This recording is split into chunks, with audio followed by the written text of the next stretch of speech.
सरसपुर नाम का एक छोटा सा गांव था जहां शीतल अपने माता पिता के साथ रहती थी। उसके माता पिता बहुत साधारण सा जीवन जीते थे। शीतल के पिता खेती करते थे और पास ही के शहर में जाकर बेचते थे। उनका जीवन सरल चल रहा था। शीतल के गांव में एक सरकारी स्कूल था जिससे उसने अच्छी शिक्षा प्राप्त कर ली थी। उसके पिता ने उसकी शादी शहर में अपने दोस्त के बेटे राजेश के साथ करा दी। उनकी शादी को कुछ ही दिन हुए थे। आइए खाना खा लीजिए। हाँ हाँ चलो, बहुत भूख लगी है। शीतल राजेश को खाना परोसती है। क्या बनाया है खाने में? दाल और रोटी। बस और कुछ नहीं?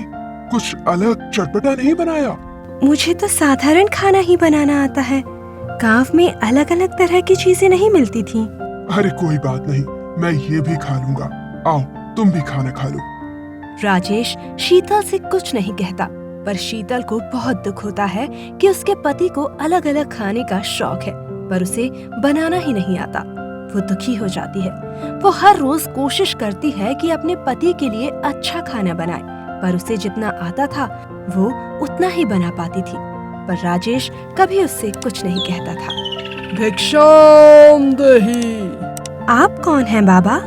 हम हिमालय पे तपस्या करते हैं बेटी। इस शहर के पास से गुजर रहे थे तो बहुत भूख लगी है। आइए बाबा जी, यहाँ भोजन ग्रहण कर लीजिए। शीतल बाबा जी को उसने जो भी बनाया था वो बड़े प्यार से खिलाती है और साधु महाराज भी बहुत खुश हो जाते हैं। बेटी, तुमने एक भूखे को भोजन कराया है। हम तुमसे बहुत प्रसन्न हुए। मांगो, तुम क्या चाहती हो? बाबा जी, मुझे अपने लिए कुछ भी नहीं चाहिए। मैं बस पति के लिए उनका पसंदीदा खाना बनाना चाहती हूँ। उन्हें खुश रखना चाहती हूँ। साधु महाराज अपनी शक्ति से एक जादुई कढ़ाई निकालते हैं और शीतल को दे देते हैं। ये लो बेटी, ये एक जादुई कढ़ाई है। इससे तुम जो भी बनाने को बोलोगी ये बना देगी। शीतल बहुत खुश हो जाती है और बाबा जी का धन्यवाद करती है। आज शीतल सोचती है कि वो अपने पति की पसंद का खाना बनाएगी।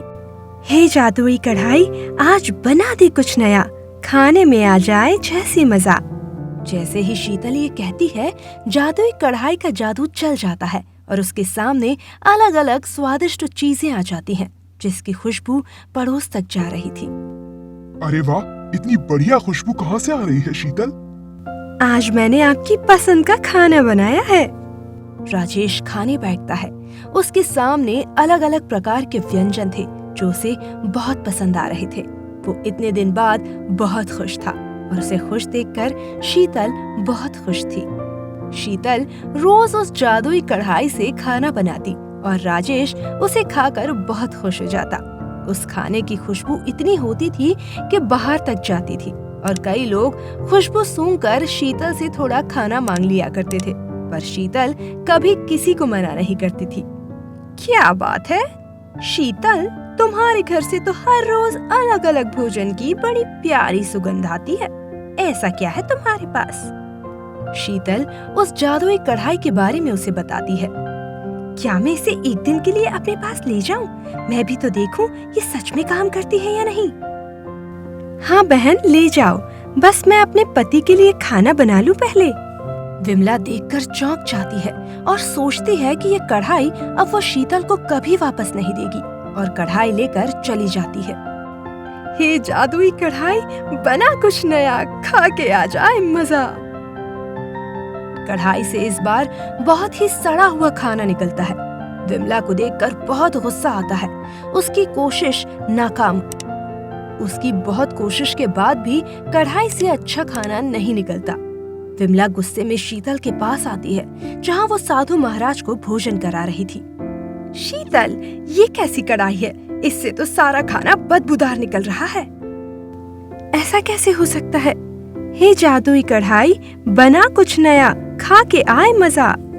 उसके सामने एकदम स्वादिष्ट खुशबू से भरा खाना आ जाता है। ये सब साधु महाराज सुन रहे थे।